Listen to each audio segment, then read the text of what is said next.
बिस्मिल्लाहिर्रहमानिर्रहीम। स्टूडेंट्स, अब ये हमारे पास एक थ्योरम है कि let F and G be non negative and continuous functions on 1 to infinity with G of X approaches to infinity as X approaches to infinity. ये हमें दो फंक्शंस दिए गए हैं। दूसरा ये है कि F is monotonically decreasing and g is continuously differentiable. Continuously differentiable का मतलब यह है कि इसका डेरिवेटिव वो भी कंटिन्यूस है। Then we have to show that this limit is equal to, ये हमारे पास लिमिट इसके इक्वल है प्रोवाइडेड द लिमिट एग्जिस्ट। अब यहाँ पे ये देखें स्टूडेंट्स कि हमें दिया गया है कि f is monotonically decreasing. Given क्या है? Given f is monotonically decreasing। इसका मतलब ये हुआ कि अगर हमारे पास फ़र्ज़ करें ये t है और ये k-1 है, ये k है। k-1 से k के दरमियान हमारे पास हमने नंबर जो है वो t ले लिया। If k-1 is less than equal to t less than equal to k, तो फिर ये जो मोनोटोनिकली डिक्रीजिंग सीक्वेंस है, इसका मतलब ये है कि हमारे पास f ऑफ k जो है ये क्या होगा? ये लेस होगा किससे? f ऑफ t से, और ये लेस दैन इक्वल होगा f ऑफ k-1 पे। ठीक है, f ऑफ k-1 पे ये क्या होगा? ये लेस होगा। क्यों? कि इसमें जो फंक्शन की वैल्यू है वो डिक्रीजिंग है। डिक्रीजिंग का मतलब इधर जैसे जैसे वैल्यू जो है वो इंक्रीज़ होगी तो इसकी वैल्यू डिक्रीज़ होगी, इसलिए इसकी हायर वैल्यू के ऊपर जो है वो फंक्शन की वैल्यू कम आई है। ठीक है, ये बात हमने कहाँ से लिखी है? ये मोनोटोनिकली जो है वो डिक्रीजिंग की वजह से ये हमने बात लिखी है। अब अगर हम ये लेट कर लें एस एन किसके इक्वल है? F of 1, F of 2, F of 3 plus so on F of n। ये किसके इक्वल है? F of n। तो यहाँ से हम फिर लिख सकते हैं कि अगर मैं ये कहूँ कि S N minus S one, तो ये डेफिनेटली लेस होगा किससे? ये लेस होगा एस एन से, क्योंकि एक टर्म कम है। और इस एस एन को जो है वो क्या लिखा जा सकता है? ये इंटीग्रल है 1 to n F of T D T. ये क्या है? इंटीग्रल है 1 to n F of T D T. ठीक है जी। अब हम जो है वो इस लिमिट को हमने इसके इक्वल प्रूफ करना है, तो limit n approaches to infinity F of 1 plus F of 2 plus so on F of n over g of n। इसको हम लिख सकते हैं limit n approaches to infinity. ठीक है जी।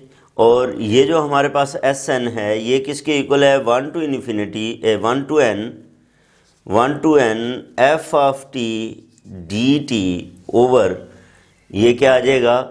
g ऑफ n आ जाएगा। अच्छा, अब अगर हम जो है वो बाय ये हम आप लोगों ने हॉस्पिटल्स रूल जो है वो पढ़ा हुआ है, L hospitals rule.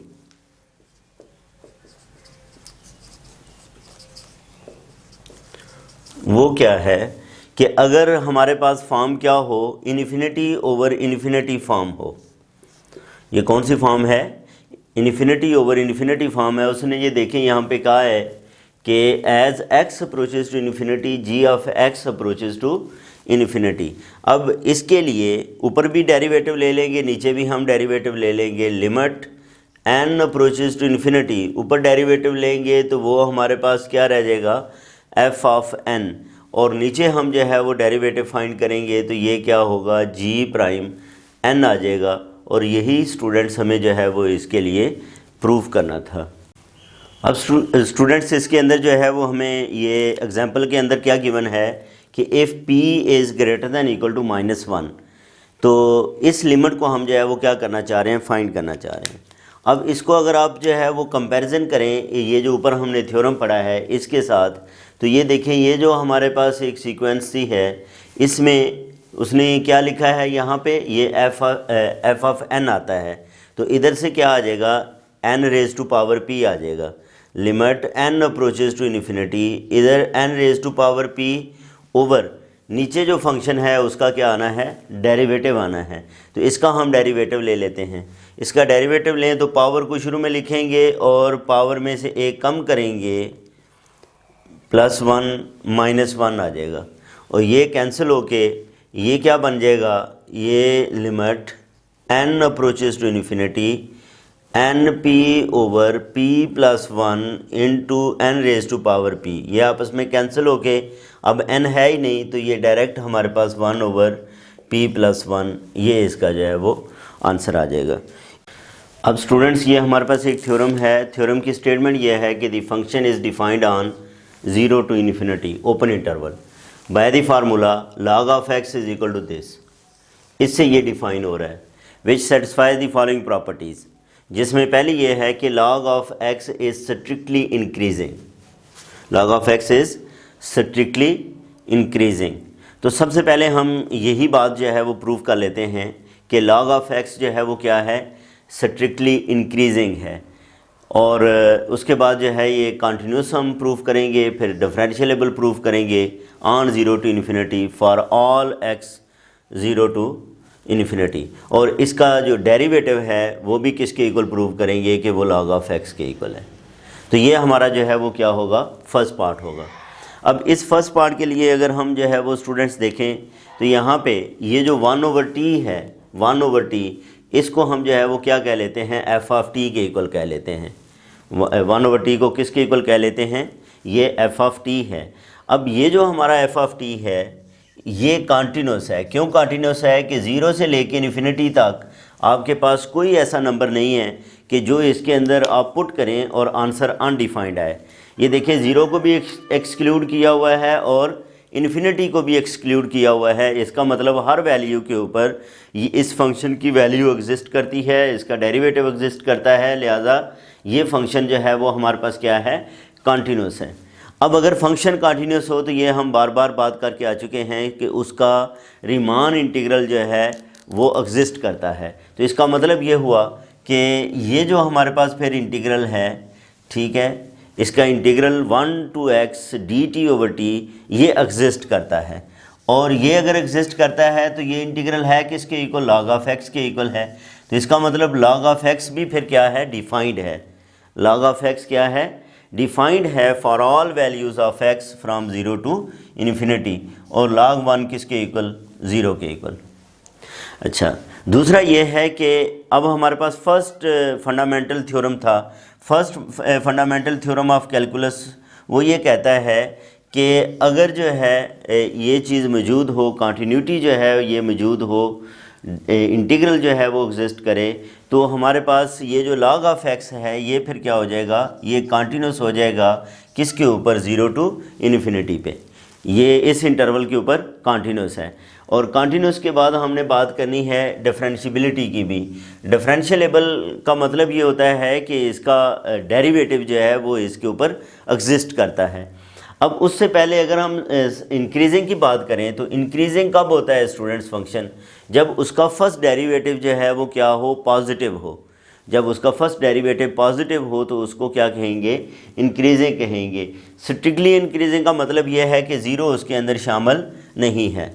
Strictly increasing का मतलब क्या है कि ज़ीरो उसके अंदर शामिल नहीं है। और यहाँ पे ये देखें 0 के ऊपर जो है वो क्या है, वैसे भी ओपन इंटरवल है। अच्छा, अब यहाँ पे अगर हम log of x का डेरिवेटिव लें तो ये d/dx ऑफ ये हमारे पास जो है वो log of x, ये देखिए ये log of x था 1 to x dt/t। अब इसका जो डेरिवेटिव आ जाता है वो किसके इक्वल आ जाता है, 1/x के। कैसे, ये देखो इसका 1/t का डेरिवेटिव क्या आएगा, log of t आएगा। अपर लिमिट पुट करें फिर लोअर लिमिट पुट करें, अपर लिमिट आ जाएगी log of x, lower limit minus log of 1, log of 1 किसके इक्वल होता है, log of 1 0 के इक्वल है। तो अब log of x का जब x के हवाले से डेरिवेटिव लोगे तो वो किसके इक्वल आ जाएगा, वो 1/x के इक्वल ही आ जाएगा। बहरहाल ये हमारे पास जो है वो 0 to infinity which shows that log of x is strictly increasing on 0 to infinity। ये जो log of x है ये 0 to infinity क्या है, strictly increasing है। इस रिज़ल्ट को जो है वो प्रूव करने के लिए कि log x y is equal to log of x plus log of y, तो हम जो है वो फ़िलहाल ये कंसिडर कर लेते हैं कि let lambda is greater than 0, ये हमारे पास कोई भी फिक्स्ड नंबर है, लैम्डा ग्रेटर दैन 0 ये कोई भी क्या है, फिक्स्ड नंबर है। तो अगर हम इस तरह इसको डिफ़ाइन कर लें कि फाई ऑफ x किसके इक्वल है, log ऑफ लैम्डा x के इक्वल है, और साई ऑफ x किसके इक्वल है, log lambda log of x के इक्वल है। ठीक है जी। बाद में हम लैम्डा को जो है वो कह सकते हैं कि x है और x को आप कह सकते हैं y है, या लैम्डा को जो है वो y रख लें। ठीक है, तो अब यहाँ पे ये देखें बेसिकली हम क्या करना चाह रहे हैं, इसको इसके इक्वल प्रूव करना चाह रहे हैं, इन दोनों को हम आपस में इक्वल प्रूव करना चाह रहे हैं। तो इसका मतलब ये हुआ कि अगर हम इन दो फंक्शंस को आपस में इक्वल प्रूव कर दें कि फाई ऑफ x किसके इक्वल है, साई ऑफ x के इक्वल है, तो ये प्रूव हो जाएंगे। अब उसके लिए हम क्या करते हैं, सबसे पहले जो है वो हमारे पास फर्स्ट फंडामेंटल ऑफ कैलकुलस है, उसके मुताबिक इसका भी हम डेरिवेटिव ले लेते हैं, इसका भी डेरिवेटिव ले लेते हैं, दोनों के क्या करते हैं, डेरिवेटिव्स फाइंड कर लेते हैं। अब फाई ऑफ x का डेरिवेटिव लें तो फाई प्राइम x किसके इक्वल आएगा, इसका डेरिवेटिव आ जाएगा। अब log का जो है वो ऊपर हमने ये डेरिवेटिव लिया है और वो किसके इक्वल होता है, 1/x के, तो ये हमारे पास क्या आ जाएगा, 1/x मीन्स लैम्डा x, और फिर लैम्डा x का डेरिवेटिव क्या आ जाएगा, लैम्डा आ जाएगा, और लैम्डा लैम्डा से क्या हो जाएगा, ये कैंसिल आउट होके 1/x आ जाएगा। इसी तरह जो है वो जो साई है इसका आप डेरिवेटिव लें, साई का डेरिवेटिव लें तो ये हमारे पास कांस्टेंट है, इसका डेरिवेटिव 0 हो जाएगा, log ऑफ x का डेरिवेटिव 1/x, तो ये भी क्या आ गया, 1/x ही आ गया। यानी कि दोनों की वैल्यूज़ जो हैं वो क्या आ गई हैं, 1/x आ गई हैं। अब अगर मैं इसमें से इसको माइनस कर दूँ, phi prime X minus psi prime X, तो वो किसके इक्वल आएगा, दैट इज़ इक्वल टू 0। और अगर ये 0 हो तो ये हमारा एक रिज़ल्ट मौजूद है कि ये जो दोनों फंक्शंस हैं ये किसके इक्वल होंगे, कांस्टेंट के, क्योंकि इसको भी हम स्टूडेंट्स इस तरह लिख सकते हैं, ये phi of x minus psi of x इसका whole prime is equal to 0, ये लिखा जा सकता है। बहरहाल ये फंक्शंस ये किसके इक्वल आ गया, कांस्टेंट के, where C is a constant. अब यहाँ पे इसका मतलब ये है कि ये x की हर वैल्यू के लिए c आएगा, तो हम जो है वो स्पेसिफिक कर लेते हैं 1 के लिए, किसके लिए, 1 के लिए, कि जब x को हम जो है वो क्या करें, 1 के इक्वल जो है वो पुट करें। अब जब हम x को जो है वो 1 के इक्वल पुट करते हैं तो phi of 1 minus psi of 1 वो किसके इक्वल आता है, कांस्टेंट के। अब फाई ऑफ 1 इधर से फाइंड कर लो, ये फंक्शन है, इधर से फाई ऑफ 1 फाइंड कर लो, इधर से साई ऑफ 1 फाइंड कर लो, तो दोनों की वैल्यू जो है वो हमारे पास क्या आती है, log ऑफ लैम्डा आती है। जब हम ये वैल्यूज़ पुट करते हैं तो ये दोनों की वैल्यूज़ कैंसिल होकर हमारे पास c की वैल्यू जो है वो किसके इक्वल आ जाती है, 0 के इक्वल आती है। यहाँ पे c किसके इक्वल आ गया, 0 के इक्वल आ गया। अब जब c 0 के इक्वल है तो इसका मतलब ये है कि ये 0 हो जाएगा, जब ये 0 होगा तो फाई ऑफ x किसके इक्वल आ जाएगा, साई ऑफ x के इक्वल आ जाएगा। Phi of x is equal to psi of x, इसका मतलब ये है कि ये दोनों क्या हैं, आपस में इक्वल हैं। अब इस रिज़ल्ट को इसके साथ मैच करने के लिए आप क्या करें, लैम्डा को जो है वो x रख लो और x को जो है वो y रख लो, तो ये आपके पास जो है वो रिज़ल्ट जो है वो प्रूव हो जाएगा। ठीक है जी। अब हमने क्या प्रूव करना है आगे कि log of x over y किसके इक्वल होता है, log of x minus log of y के इक्वल, और इसी तरह जो है वो इसकी पावर का रिज़ल्ट जो है वो देखते हैं। ये हमने अभी प्रूव किया कि log ऑफ लैम्डा x किसके इक्वल है, log of lambda plus log of x के इक्वल है। तो यहाँ पे अगर मैं ये करूँ कि लैम्डा को 1/x के इक्वल रिप्लेस कर दूँ तो इधर 1/x आ जाएगा, इधर भी 1/x आ जाएगा, ये 1/x आ गया, ये भी 1/x आ गया, और इस तरह ये जो x है ये इस x से कैंसिल हो गया। तो log 1 किसके इक्वल होता है, 0 के, इसको ऊपर लिख लेते हैं तो x की पावर -1 और log ऑफ x। इसका मतलब ये हुआ कि ये जो log of x raise to power -1 है वो किसके इक्वल आ गया, माइनस log x के इक्वल आ गया।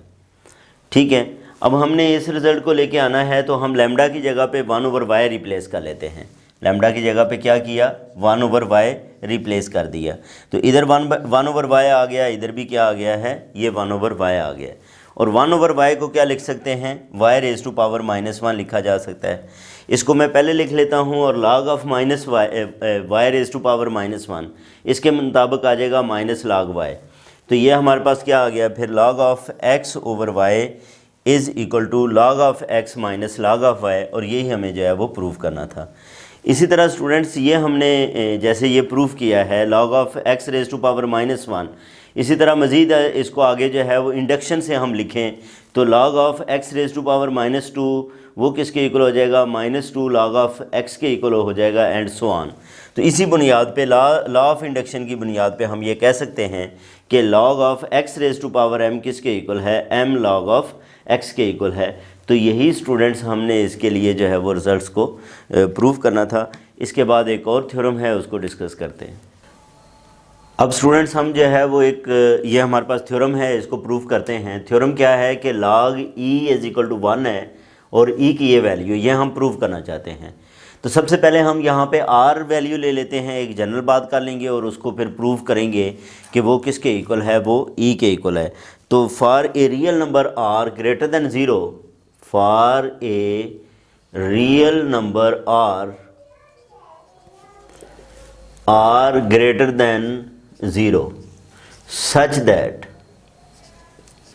हमने r नंबर लिया greater than 0 such that log of r जो है वो किसके इक्वल है, log of r is equal to 1 to r, ये हमारे पास क्या आ जाएगा 1 to r dt/t। ये हम जो है वो इसे कंसिडर कर लेते हैं, इसे मैं 1 कह लेता हूँ। अब यहाँ पे सबसे पहले हम जो है वो एक मीन वैल्यू थ्योरम से इसको जो है वो सॉल्व करेंगे, और दूसरा हम इस पे बाय पार्ट्स इंटीग्रेशन लगा के जो है वो आगे जाके हम वैल्यूज़ को जो है वो सॉल्व करेंगे। उसके लिए हम जो है वो सबसे पहले जो है वो अगर डिफ़ाइन करें तो ये हमारे पास एज़ 1/n+1 और 1/n, इधर हम एक नंबर रख लेते हैं Cn। अब ये देखो ये n है, ये n+1 है, ठीक है। जितना नंबर नीचे छोटा होता है उतना ही वो बड़ा होता है। अब ये देखिए इधर बड़ा नंबर है तो ये छोटा हो जाएगा। इन दो नंबर्स के दरमियान एक Cn जो है वो क्या होगा, हमेशा मौजूद होगा। आप n को वैल्यूज़ जो हैं वो देते जाएं तो ये आपके पास जो है एक नंबर जो इन दोनों के जो है वो दरमियान होगा, ठीक है। तो इसका मतलब ये हुआ कि by mean value theorem, by mean value theorem, इस तरह कर लेते हैं यहाँ पे, by mean value theorem there exist Cn such that, ठीक है, Cn जो है वो क्या है, जैसे मैंने अभी डिफ़ाइन किया 1/n+1, और इधर जो है वो हमारे पास क्या आ जाएगा 1/n आ जाएगा, ठीक है। सच दैट, अब ये हम इससे पहले एक थ्योरम प्रूव करके आए हैं मीन वैल्यू थ्योरम, उसके मुताबिक हम इसको जो है वो क्या लिख सकते हैं, ये हमारे पास जो वैल्यू है log ऑफ x, इसको जो है वो क्या लिखा जा सकता है, अगर हम 1/n+1 से 1/n वैल्यू लें log ऑफ x dx, तो ये किसके इक्वल आएगा। ये देखो मैं इसके साथ सेकंड फंक्शन जो है वो 1 कंसिडर कर लेता हूँ। तो मीन वैल्यू थ्योरम ये था कि इसके अंदर हमारे पास ये नंबर आ जाएगा Cn, x की जगह पे क्या आ जाएगा Cn, और बाकी इंटीग्रल रह जाएगा 1/n+1 से 1/n 1 × dx, ठीक है। ये आप मीन वैल्यू थ्योरम जहाँ पे मैंने प्रूव किया है उस वीडियो को आप देख सकते हैं। बहरहाल ये हमारे पास जो है log ऑफ Cn है, ठीक है। अब 1 का इंटीग्रल क्या आएगा x, और लिमिट 1/n+1 से 1/n होगी। अब इसको मज़ीद स्टूडेंट सॉल्व करो तो ये log of Cn upper limit put करो 1/n minus lower limit put करो तो ये 1/n+1 है। इसको जो है वो मैं क्या कह लेता हूँ, 1 कह लेता हूँ। अब by parts integration, by parts integration, अब बाय पार्ट्स इंटीग्रेशन अगर हम जो है वो इसकी स्टूडेंट्स करते हैं इसी की कि 1/n+1 से 1/n log of x dx, तो ये क्या आएगा। अब हमने सेकंड फंक्शन यहाँ पे क्या लेना है, 1, तो ये आ जाएगा हमारे पास फर्स्ट फंक्शन, ये second function, first function as it is integral of second minus integral derivative of first 1/x into d x. इसकी लिमिट क्या कहाँ से लेके कहाँ तक होगी, 1/n+1 से 1/n, और ये भी 1/n+1 से 1/n आ जाएगा। अब हमने इसमें क्या करना है, अपर लिमिट पुट करें तो ये log ऑफ 1/n और ये 1/n आ जाएगा, माइनस log ऑफ 1/n+1 और ये 1/n+1 आ जाएगा, ये सेपरेट है, ये x इससे कैंसिल हो गया तो माइनस x, और लिमिट ऑफ इंटीग्रेशन 1/n+1 से 1/n है। ये हमारे पास क्या है, लिमिट ऑफ इंटीग्रेशंस हैं। अच्छा, अब यहाँ पे अगर आप देखो तो ये बेसिकली क्या बन गया, log of 1/n minus log of 1/n+1। इधर इसकी जो डिवीजन है वो क्या है, n है, और इधर इसकी डिवीजन n+1 है, माइनस अपर लिमिट है 1/n माइनस 1/n+1 आ जाएगा। ये हमारे पास इसका इंटीग्रल आ गया। इसको स्टूडेंट्स हम मज़ीद जो है वो सिंप्लीफाई कर सकते हैं। अगर मैं इसका एलसीएम लूँ तो n इंटू n+1 इसका एलसीएम आएगा, तो ये n कैंसिल होके क्या आ जाएगा, n+1, तो ये n+1 into log of 1/n आ गया, माइनस इधर n+1 कैंसिल होगा तो n आएगा, तो n into log of 1/n+1 minus 1/n minus 1/n+1 है। ठीक है जी। अब इसको स्टूडेंट्स मज़ीद हम क्या लिख सकते हैं, ये n इंटू n+1, इसमें ये कोएफिशिएंट इधर पावर बन जाएगा, तो ये आ जाएगा log of 1/n raise to power n+1 minus log of 1/n+1 raise to power n आ जाएगा, माइनस इसको भी आप सिंप्लीफाई करना चाहें तो इसका एलसीएम ले लें, n इंटू n+1, तो ये n+1 माइनस n बन जाएगा, n+1 माइनस n बन गया। अच्छा, अब यहाँ पे देखो ये डिवीजन है, तो इसको आप क्या लिख सकते हो, log ऑफ, ये अपर आएगा ये लोअर आएगा, ये डिवाइड होके n+1 raise to power n over n raise to power n+1 ये आ जाएगा, और डिवाइडेड बाय क्या होगा, divided by n into n+1 आएगा, माइनस n से कैंसिल होके तो ये क्या बन जाएगा, 1/n इंटू n+1। ठीक है जी। ये हमने जो काम किया है ये बाय पार्ट्स इंटीग्रेशन से हमने फाइंड किया है वैल्यू, और इधर हमने क्या किया है, मीन वैल्यू थ्योरम को जो है वो यूज़ किया है। अब अगर आप ये देखो तो ये भी वही चीज़ है, ये भी वही चीज़ है, तो इसका मतलब ये है कि यहाँ पे दोनों क्या होने चाहिए, आपस में इक्वल होने चाहिए। यहाँ पे जो है वो दोनों की वैल्यूज़ क्या आएंगी, आपस में इक्वल आएंगी। तो अब मैं क्या करता हूँ, इन दोनों वैल्यूज़ को इक्वल रख लेता हूँ। अब अगर मैं इन दोनों वैल्यूज़ को स्टूडेंट्स इक्वल रखूँ तो ये मेरे पास क्या आएगा, इधर है log of n+1 raise to power n+1 raise to power n over n raise to power n+1 divided by n into n+1 minus 1/n into n+1 is equal to, ये क्या आएगा, log ऑफ Cn, और इसका भी LCM ले लें तो ये क्या बनेगा, ये हमारे पास 1n into n+1 minus n आ जाएगा, और ये आपस में कैंसिल आउट हो जाएंगे। ठीक है जी। अब आप ये देखें, ये जो n+1 है, ठीक है, 1/n+1, ये 1/n+1, 1/n+1, 1/n+1, ये आपस में जो है वो कैंसिल होके बाकी क्या बचा यहाँ पे log of n+1 raise to power n over n raise to power n+1 -1 is equal to log of Cn आ गया। यानी कि अब हमारे पास ये वाली जो है वो वैल्यू आ गई है log of n+1 raise to power n over n raise to power n+1 -1 is equal to log of Cn। इसको भी अगर आप देखें तो मैं log वाली टर्म्स को जो है वो इकट्ठा कर सकता हूँ। क्या किया जा सकता है, ये जो log वाली टर्म्स हैं इनको जो है वो इकट्ठा किया जा सकता है। तो ये क्या बन जाएगा students, log of n+1 raise to power n over n raise to power n+1 minus log of Cn is equal to 1।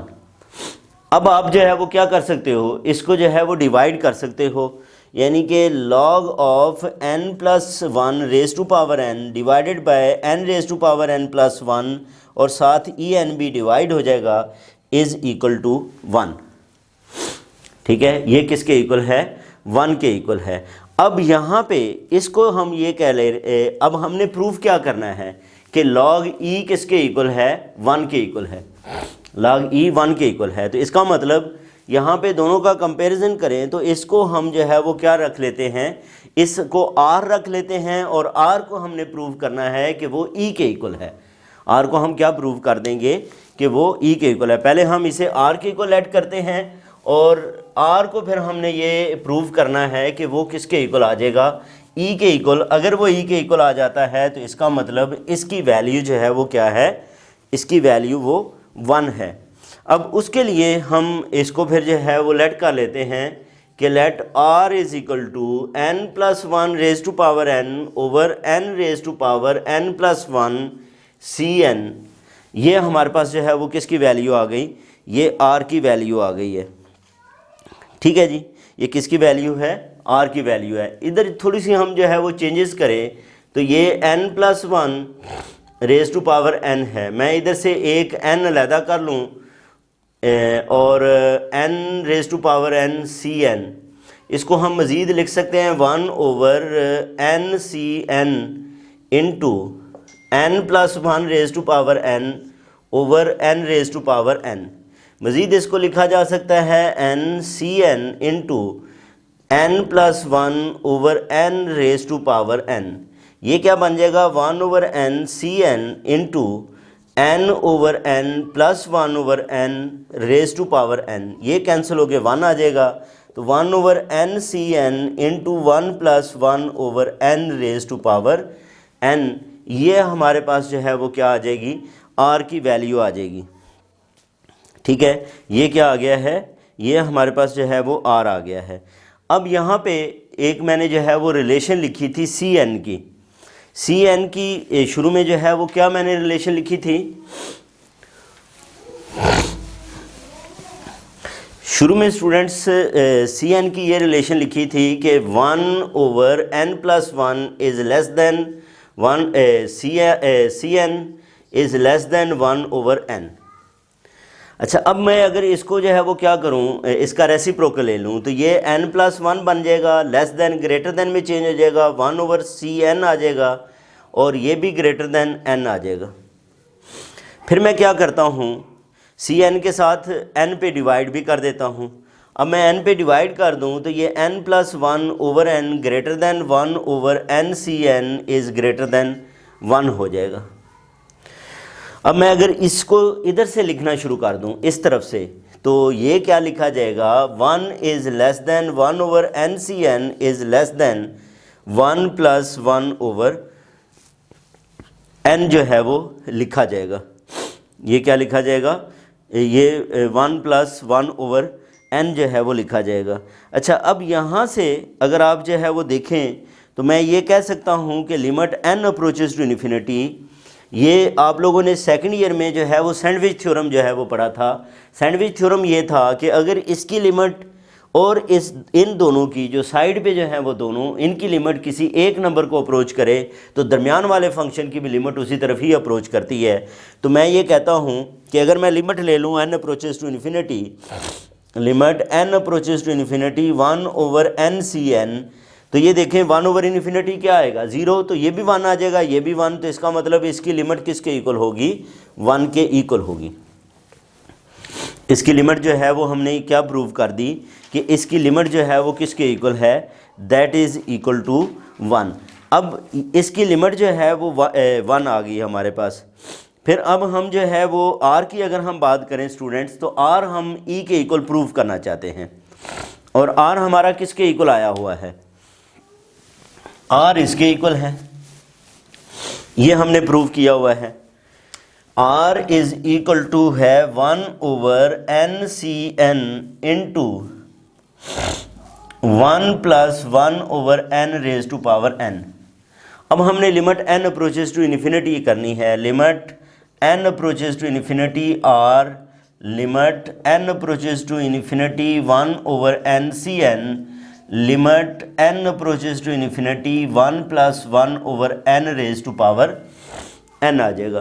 तो इधर तो n है ही नहीं, तो ये तो r ही रहेगा। इसकी वैल्यू अभी हमने लिमिट फाइंड की, वो किसके इक्वल है 1 के इक्वल है, और ये क्या है, ये गिवन है कि that is equal to e। तो इसका मतलब r किसके इक्वल आ गया e के। तो यही हमें प्रूव करना था। वो जो वैल्यू थी जिसको हमने r लेट किया, उसमें अगर आप r की जगह पे e पुट कर दें तो ये हमारे पास log ऑफ e किसके इक्वल आ जाएगा 1 के इक्वल। और यही स्टूडेंट्स हमें जो है वो क्या करना था, प्रूव करना था। अब स्टूडेंट्स हमने अभी एक रिज़ल्ट प्रूव किया है कि e किसके इक्वल है 1/n/cn 1+1/n⁴n के इक्वल है। अगर हम ये लेट कर लें कि let an is equal to 1/n/cn, तो फिर ये हमारे पास e किसके इक्वल बन जाएगा, e is equal to an 1+1/n⁴n।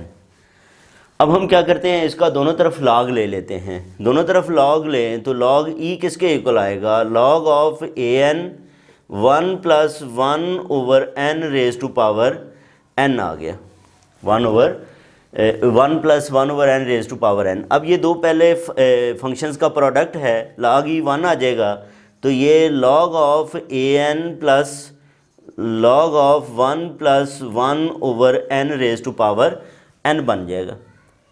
अच्छा, इसको मज़ीद हम क्या लिख सकते हैं, 1 is equal to log of an plus n log 1+1/n लिखा जा सकता है।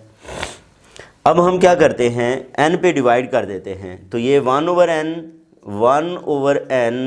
log an प्लस, अच्छा ये n कैंसिल हो जाएगा, ये क्या बनेगा log ऑफ, इसका मैं एलसीएम ले लूँ, इधर पहले एलसीएम ले लूँ तो ये n+1/n आ जाएगा। तो इसे मैं n+1 माइनस log n जो है वो लिख सकता हूँ। अच्छा, अब यहाँ पे हमारे पास ये क्या बन गया, 1/n is equal to 1/n log an plus this. अच्छा, अगर मैं सम करूँ, sum for n is equal to 1 2 3 up to, ये जो हमारे पास वैल्यूज़ हैं इनका जो है वो सम करूँ, and add all the expressions, and add all the expressions, तमाम एक्सप्रेशंस को ऐड कर दूँ, तो ये देखें ये हमारे पास क्या बनेगा 1 + 1/2 + 1/3, और ये n तक की मैं वैल्यूज़ को ऐड कर लूँ, प्लस सो ऑन 1/n आ जाएगा। इसी तरह इधर मैं करूँ तो ये 1/1 log of a1 plus 1/2 log of a2 plus 1/3 log of a3 plus so on, plus ये क्या आ जाएगा log of 1/n log of an plus. अच्छा, इनमें अगर मैं ऐड करूं तो ये देखें सबसे पहली जो टर्म आएगी ये 1 आएगी, ये 2 आ जाएगी, तो log 1 0 होता है, ये 2 आगे जाके ये 2 आएगी, ये 3 आएगी, ये टर्म्स टेलीस्कोपिकली ये आपस में कैंसिल होती जाएंगी, तो सिर्फ एक ही हमारे पास टर्म बचेगी और वो होगी log ऑफ n+1। बाकी तमाम टर्म्स जो हैं वो स्टूडेंट्स इसमें जो है वो क्या हो जाएंगी, कैंसिल आउट हो जाएंगी। ठीक है जी। अब मैं क्या करता हूँ, इस log ऑफ n+1 वाली टर्म को मैं लेफ़्ट साइड पे ले आता हूँ। तो ये अब हमारे पास क्या आ गया है, 1 + 1/2 plus 1/3 plus so on 1/n minus log of n+1 is equal to, ये किसके इक्वल आ जाएगा, log of a1 plus 1/2 log of a2 plus so on 1/n log of an आ गया। स्टूडेंट्स अगर हम जो है वो किस फॉर्म में लिख लें, सीरीज़ की फॉर्म में लिख लें, तो ये हमारे पास क्या बनेगी, sigma 1/n log of an, ये सीरीज़ बनेगी। और ये सीरीज़ जो है वो क्या है, अब इसके मुताबिक ये कन्वर्जेंट है, ये सीरीज़ कन्वर्जेंट है। अगर ये सीरीज़ कन्वर्जेंट है तो इसकी लेफ़्ट हैंड साइड भी जो है वो क्या होगी, कन्वर्जेंट होगी। इसकी लेफ़्ट हैंड साइड भी जो है वो क्या आ जाएगी, कन्वर्जेंट आ जाएगी। और इस चीज़ को लिखने के लिए हम क्या लिखते हैं कि limit n approaches to infinity 1 + 1/2 plus 1/3 plus so on plus 1/n minus log of n+1, ये भी जो है वो कन्वर्जेंट है। और ये किसके इक्वल है, ये गैमा के इक्वल है। और इस गैमा को कहते हैं आयलर्स कांस्टेंट। ठीक है, this is known as gamma is known as Euler's constant.